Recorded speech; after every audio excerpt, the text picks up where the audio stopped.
15, Evangelho de Lucas, capítulo 1, verso 15. Lucas, você que está em casa, abra comigo também. Lucas, capítulo 1, verso 15. Lucas, Evangelho de Lucas, capítulo 1, verso 15.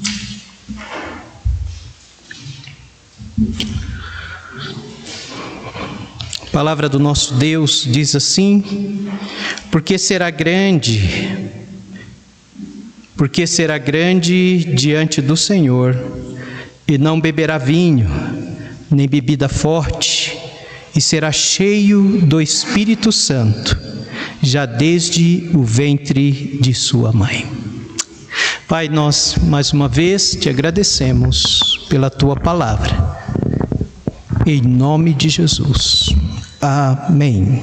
Podeis assentar, meus irmãos. Nós estamos estudando e de uma forma às quartas-feiras sobre ministério espiritual. E nós temos entendido que ministério espiritual é o trabalho que o crente realiza para o Senhor. É o trabalho que o Senhor entregou em nossas mãos para fazer a Ele, de todo o nosso coração. E nós temos entendido que o ministério espiritual é o plano de Deus para cada um dos seus filhos. Ele nos concedeu essa graça de trabalharmos na sua obra. Cremos também que ministério espiritual é o que Paulo estava dizendo na manifestação do Espírito de Deus, quando ele diz lá em 1 Coríntios 12:7, a manifestação do Espírito é dada a cada um para o que for útil. É o Espírito Santo de Deus que nos concede dons, talentos, habilidades para realizarmos, para trabalharmos, para edificarmos a obra do Senhor. Temos reconhecido também que o ministério espiritual torna a vida cristã uma vida prazerosa. Não existe nada melhor para o crente do que servir, É tão gostoso, irmãos. Que prazer gostoso. O ministério espiritual torna a vida cristã viva também. A vida do cristão que serve é viva, é alegre, é realizadora. E esse deve ser o motivo também das nossas orações. Começamos a partir de hoje a colocar ali nos nossos pedidos de oração pelos ministérios espirituais da nossa igreja, para que cada crente reconheça: poxa, eu quero fazer mais para o Senhor Jesus. Eu quero trabalhar, eu quero desempenhar aquilo que o Senhor reservou para a minha vida na sua obra. E onde temos baseado isso? Estamos olhando para a vida de quem? Nós estamos olhando para a vida de João Batista. A primeira mensagem, o primeiro estudo, nós falamos sobre a certeza de vocação divina. Falamos que João Batista possuía em seu coração a convicção de que Deus o chamara para um ministério específico. Mas Deus não somente o chamara para esse ministério, ele tinha convicção de que Deus o chamara para obediência a esse ministério. É bom nós termos essa convicção de que Deus nos chamou para realizar algo, mas Ele chamou para também sermos obedientes a esse ministério que Ele nos concedeu. Falamos também uma segunda lição sobre a pureza de coração. O Senhor deseja que você e eu sejamos pessoas consagradas, preparadas para o uso do Senhor. João Batista tinha uma vida transparente, ao ponto, devido à sua vida, devido à sua mensagem, de muitos confundi-lo com a pessoa bendita do Senhor Jesus. Uma vida de convicção, uma vida de pureza. E hoje estamos na terceira mensagem. O que faz o nosso ministério espiritual ser eficiente? O poder do Espírito Santo. A palavra de Deus diz que, no verso 15, porque será grande diante do Senhor, e não beberá vinho nem bebida forte, e será cheio do Espírito Santo, já desde o ventre de sua mãe. O ministério de João Batista, meus amados irmãos, a preparação do seu ministério, assim como o Senhor Jesus, nós sabemos pouco. Nós sabemos pouco sobre a preparação desses homens. Sabemos que a Bíblia registra o nascimento deles, e nós temos até a adolescência de Jesus com 12 anos no templo, mas de repente Cristo aparece já pregando no seu ministério com 30 anos, possivelmente de idade. Mas João Batista não, João Batista nasce, e de repente esse homem some, ele já aparece aqui adulto pregando a palavra do Senhor. Ele iniciou o seu ministério público poucos meses antes de Jesus iniciar o seu ministério público. Ele dispunha, assim como o Senhor Jesus, de um curtíssimo prazo para cumprir o seu ministério. Ele não sabia, Jesus sabia, mas eu creio que João Batista não tinha ideia, Ele veio para pregar e ele não sabia que ele dispunha de tão curto prazo. Mas o fato é, irmãos, de que esse curto prazo que João Batista dispunha, nós podemos aplicar na nossa vida também. E a pergunta que pode surgir no nosso coração, se temos tempo para cumprir o ministério que Deus nos deu, Ainda temos tempo para cumpri-lo? Porque a minha vida, eu não sei, talvez seja hoje à noite, nós não sabemos se temos tempo.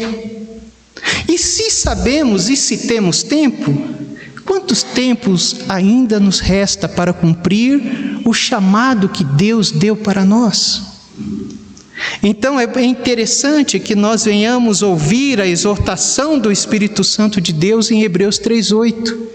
Hebreus 3:8 vai dizer: portanto, como diz o Espírito Santo, se hoje ouvirdes a sua voz, não endureçais os vossos corações.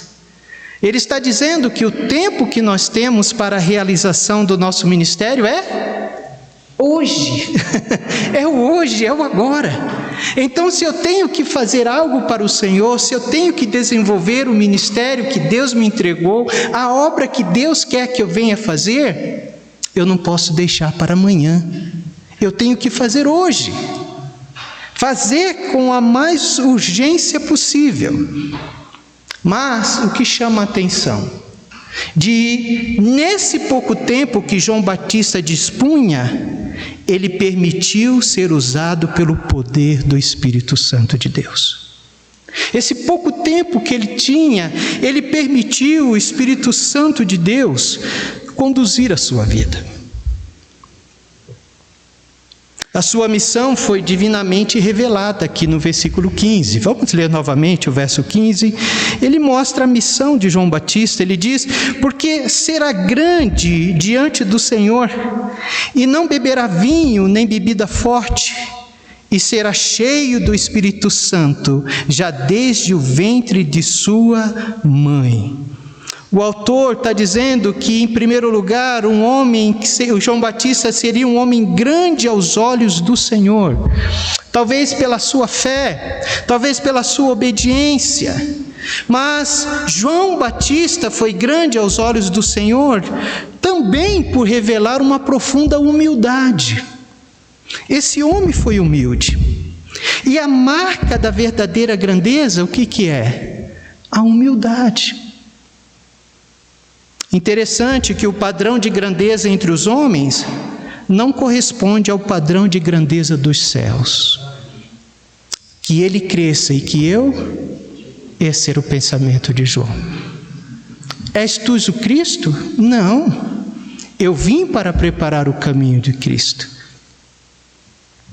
Mas depois de mim virá um que eu não sou digno, eu não sou digno, a humildade desse homem. Ele não buscava nada para si, ele apontava para Cristo. Esse homem foi grande. Mas o texto bíblico também diz mais, diz que ele será grande diante do Senhor e não beberá vinho. Ele foi consagrado para Deus. João Batista ele foi um nazireu, consagrado desde o ventre da sua mãe para Deus. Quando os irmãos tiverem um tempo em casa, dê uma olhadinha em Números 6, do versículo 1 a 12, você vai ver lá o voto nazireu, Números 6, de 1 a 12.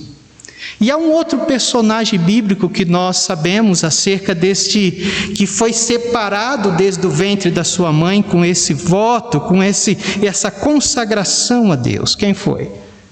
Sansão, não é verdade? Mas, meus amados irmãos, existe um contraste entre esses dois homens. O primeiro contraste é que um era fisicamente forte, mas o outro, João Batista, era um gigante espiritual. Era um gigante espiritual. E a vida desses dois homens que tinham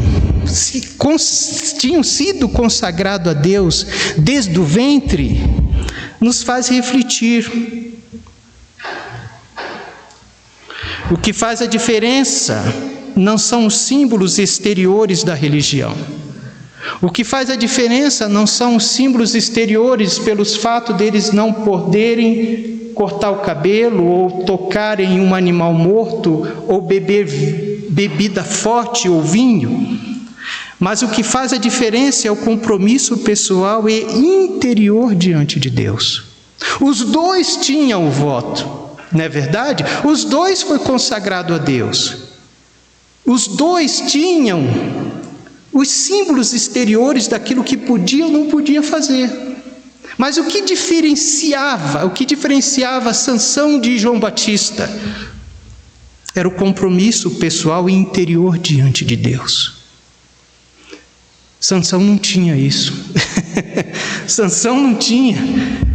E se perdeu, mas João Batista tinha esse compromisso diante de Deus. E ultimamente, versículo 15 vai nos dizer: porque será grande diante do Senhor, e não beberá nem beberá vinho e nem bebida forte, e será cheio do Espírito Santo, já desde o ventre de sua mãe. Não foi um homem cheio de vinho, mas foi um homem cheio do Espírito Santo de Deus. A força de João Batista não vinha da sua eloquência.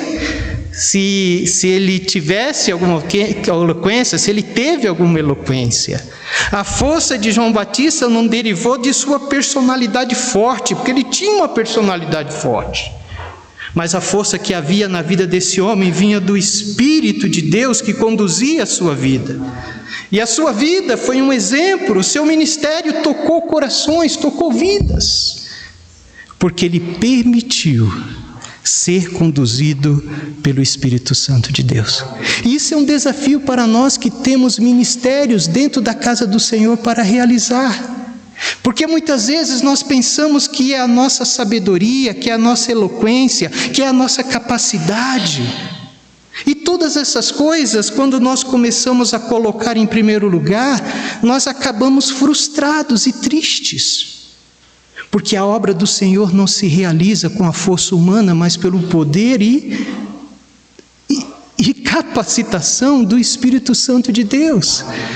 É quando nós reconhecemos que somos apenas instrumentos nas mãos do Senhor.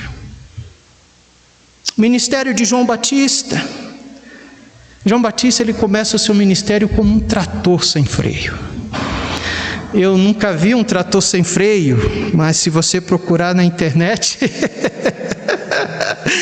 mas a gente vê alguns caminhões sem freios. Esses dias eu estava vendo alguns caminhões que perderam o freio descendo essas serras. E graças a Deus que inventaram, né, aquela saída de escape, onde esses caminhoneiros podem entrar com seus caminhões e ali salvar a sua vida e a vida de outros. Mas o fato é de que João Batista era um trator sem freio. Ele veio como um rolo. Mas ele veio como rolo para cima daqueles religiosos, mas ele também veio como um rolo aplainando corações que estavam impactados. Ele veio como um rolo arando o coração que estava duros, porque havia 400 anos de que Deus não se manifestava, lembra? Não havia surgido nenhum profeta. 400 anos de silêncio. E de repente surge esse homem pregando no deserto, umas roupas estranhas, cabeludo, comendo o quê? Mel silvestre, né? Uma alimentação estranha, mel silvestre, gafanhoto. E tudo isso ele vem preparando o caminho para o Senhor Jesus. E ele chega não se intimidando. Ele não se intimida, ele chega pregando a verdade. E ele não pregava aquilo que o povo queria ouvir, mas aquilo que o povo naquela época e hoje precisa ouvir. Ele pregava contra o pecado e não tinha medo do homem. Como nós precisamos que os nossos ministérios também sejam como o de João Batista. Que o nosso ministério também seja revestido de poder e coragem para efetuar, para realizar, para a glória do Senhor. Quais foram as pessoas que iam ter com João Batista? Muitas pessoas foram. E uma das pessoas, as pessoas que iam ter com João Batista, não eram pessoas simples, não. Não foram pessoas simples e não foram também pessoas leigas. Veja comigo Mateus capítulo 3, verso 7. Mateus 3, 7. Só que ao chegar lá, eles encontraram um homem cheio do Espírito Santo.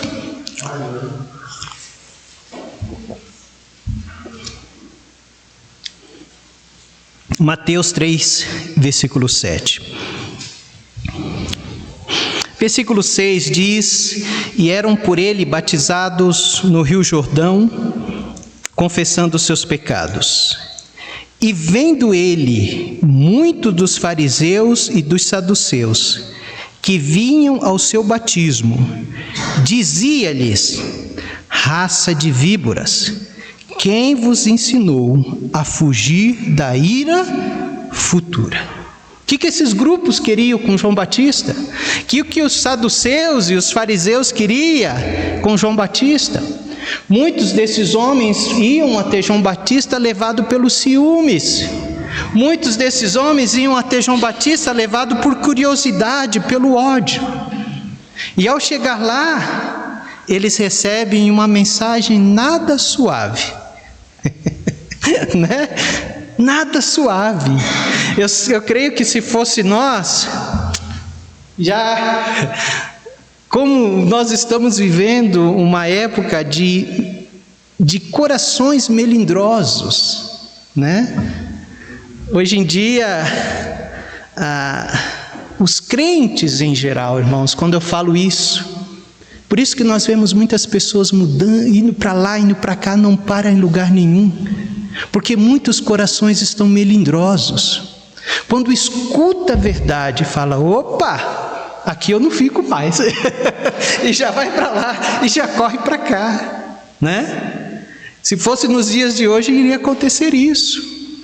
Mas João Batista chama esses homens de raça de víboras, chamando eles de pessoas venenosas, enganadoras e maliciosas.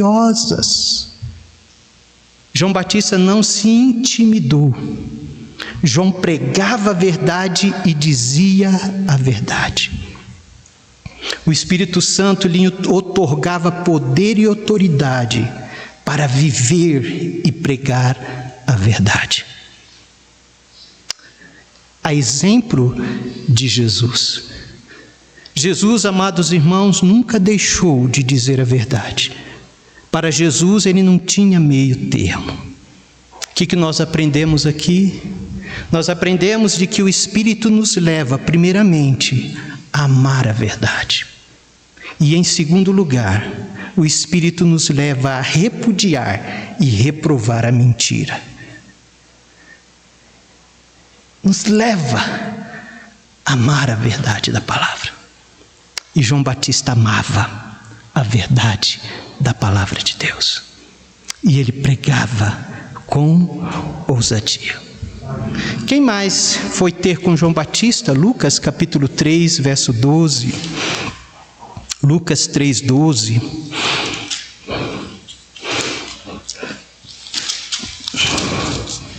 Lucas capítulo 3, versículo 12.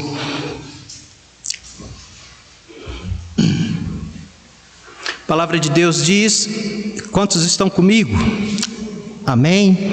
Diz assim: e chegaram também uns publicanos para serem batizados, e disseram-lhe: Mestre, o que devemos fazer? E ele lhe disse: não peçais mais do que o que vos está ordenado.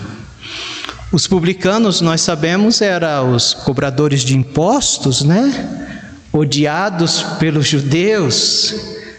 E o Império Romano, naquela época, cada dia mais só aumentava a cobrança dos impostos.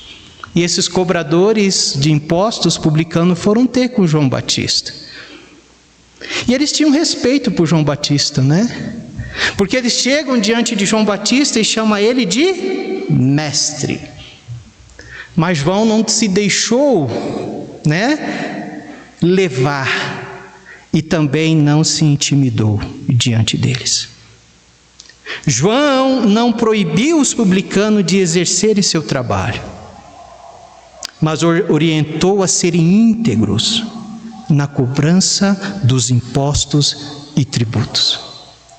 Qual era a mensagem de João Batista, meus irmãos? Produzir fruto digno de arrependimento. Arrependei-vos. E quando João Batista diz para esses homens serem íntegros na cobrança dos seus impostos e tributos, era a maneira prática de como eles iriam demonstrar o arrependimento. Era a maneira prática de que de fato eles haviam se arrependido. Não é isso? De modo claro e prático, indicou a eles as ações que demonstrariam o fruto do seu arrependimento. Não cobre mais, além daquilo que lhe é obrigado de fato a cobrar. Mas quem mais foi ter com João Batista? Versículo 14, está bem aí. E uns soldados o interrogaram também, dizendo: e nós que faremos? E ele lhe disse: a ninguém trateis mal, nem defraudeis, e contentai-vos com o vosso soldo, ou seja, com vossos salários. Mais uma vez, assim como João Batista tratou os publicanos, João Batista não aconselhou os soldados a deixar o seu posto. João Batista não disse para eles tirarem as armas ou deixarem o seu serviço, mas exortou a renunciarem os pecados que a sua profissão poderia trazer para eles e que possivelmente eles estavam fazendo. João os impediu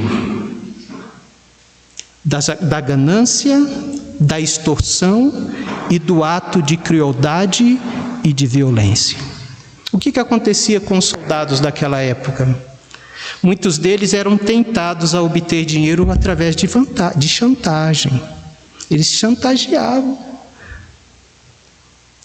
E qual outro meio? Eles eram pagos pelos mais ricos para não dilatar. E João Batista sabia disso. E qual era a maneira que eles, de fato, estariam demonstrando arrependimento? Se eles deixassem os seus pecados, se eles deixassem de extorquir, se eles deixassem de ser cruéis e violentos. Cada um precisava demonstrar a mudança do coração. Cada um precisava demonstrar a mudança de mente das suas ações e das suas reações. Cada um precisava agir com retidão, sendo homens íntegros e honestos. João Batista agiu também com sabedoria diante desses homens. Ó irmãos, como nós precisamos de sabedoria para lidarmos nesses dias tão complicados. E essa sabedoria também vem do Espírito Santo de Deus em nossas vidas. Amém? A vida e a mensagem de João Batista eram poderosas e ousadas. Multidão foi ter com ele. O próprio Herodes, como nós sabemos, olha aí comigo, versículo 18 do capítulo 3 vai dizer assim, 3:18, assim também, admoestando muitas outras coisas, anunciava o evangelho ao povo, sendo porém o tetrarca Herodes repreendido por ele, por causa de Herodias, mulher de seu irmão Felipe, e por todas as maldades que Herodes tinha feito. Custou a cabeça de João Batista? Custou, né? Custou a sua cabeça, mas ele morreu fiel à sua consciência como servo de Deus. Ó irmãos, isso nos ensina também que o Espírito Santo nos mantém firme, amém? Que o Espírito Santo, independente de quem nós estamos, ele nos mantém fiéis, seja diante das multidões, das pessoas simples, mas também seja diante das autoridades. Ele nos capacita, ele nos reveste de poder e autoridade. Eu quero concluir hoje à noite dizendo, meus irmãos, João tinha poder para testemunhar a palavra de Deus. João tinha a unção do Espírito em sua vida. Esse poder que glorifica Jesus. Jesus Cristo disse que Ele virá e me glorificará. Amém? Esse poder que nos guia em toda a verdade. Esse poder que convence o homem do pecado, da justiça e do juízo. Esse poder que nos capacita a viver de uma forma digna como filho de Deus.